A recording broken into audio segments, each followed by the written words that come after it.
Today, we're dissecting the clash between Texas Governor Greg Abbott and U.S. Representative Jasmine Crockett, a conflict that's quickly become a flashpoint for debates on disability, political rhetoric, and the ever-present divide in American politics. At the center of this storm lies a human rights campaign event in Los Angeles, a place where political figures often go to show support of the LGBTQ+ community. This is where Congresswoman Jasmine Crockett made some very controversial comments. Greg Abbott, for those who may not know, has been in a wheelchair since a 1984 accident.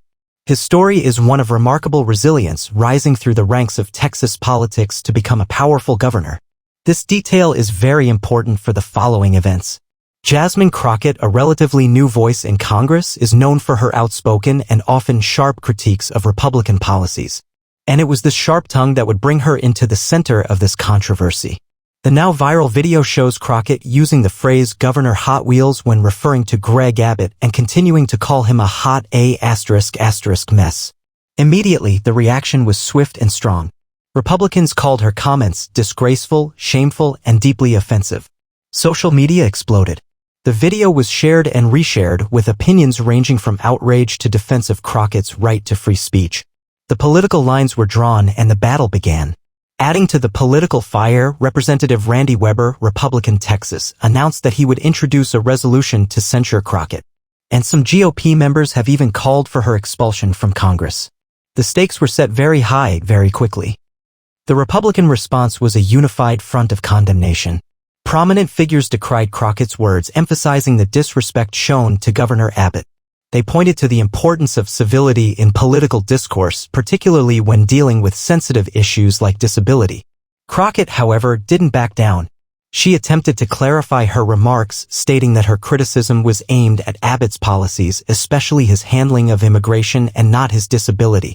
She stated that she was referring to the transportation of migrants into communities led by black mayors, also stating that the hot mess comment was in reference to his policies. To understand the full context, we must delve into the contentious issue of immigration in Texas. Governor Abbott's policies, including the busing and flying of migrants to other states, have drawn sharp criticism from Democrats and advocacy groups. This is the political background of the comments made. The political divide is clear. Democrats often view Abbott's actions as cruel and politically motivated, while Republicans defend them as necessary measures to address the border crisis. This political battleground is where this conflict is taking place.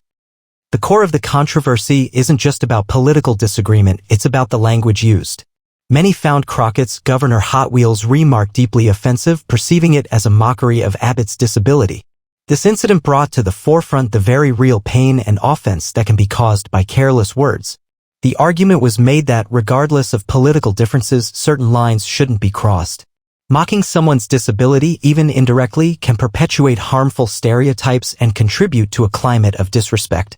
It is a reminder that people with disabilities are constantly fighting for respect and equality. However, the issue of disability can also be a political minefield. Both sides of the aisle are capable of using it to their advantage, potentially weaponizing someone's condition for political gain. This situation presented a complex ethical dilemma where genuine concerns about respectful language intersected with the rough-and-tumble world of politics. To truly understand the gravity of these comments, we need to consider the historical context of how people with disabilities have been treated. For centuries, they've faced discrimination, marginalization, and even dehumanization. Words like those used by Crockett can evoke that painful history, reminding many of past injustices. This is why the offense was so strong for some people.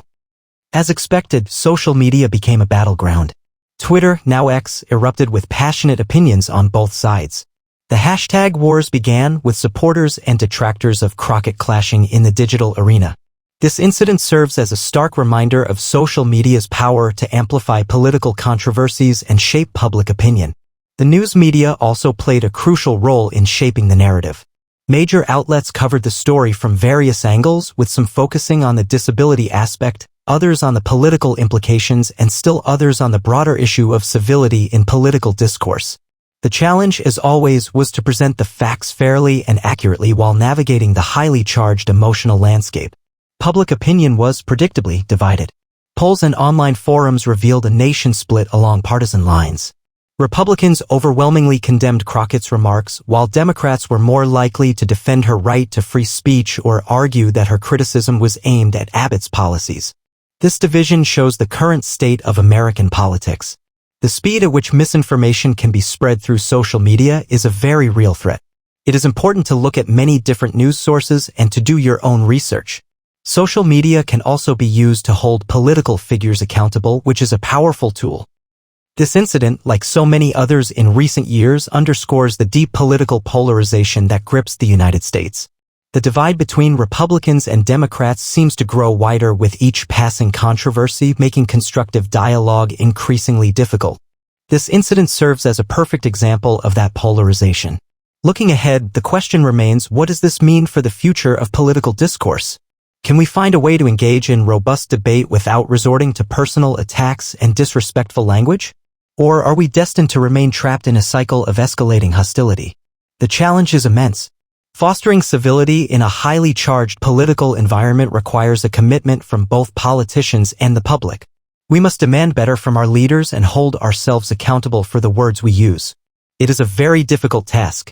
In conclusion, the clash between Governor Abbott and Representative Crockett is more than just a political spat.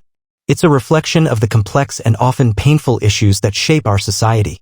It is a story of political power, disability rights, and the ever-present challenge of finding common ground in a divided nation. The key players are Greg Abbott and Jasmine Crockett.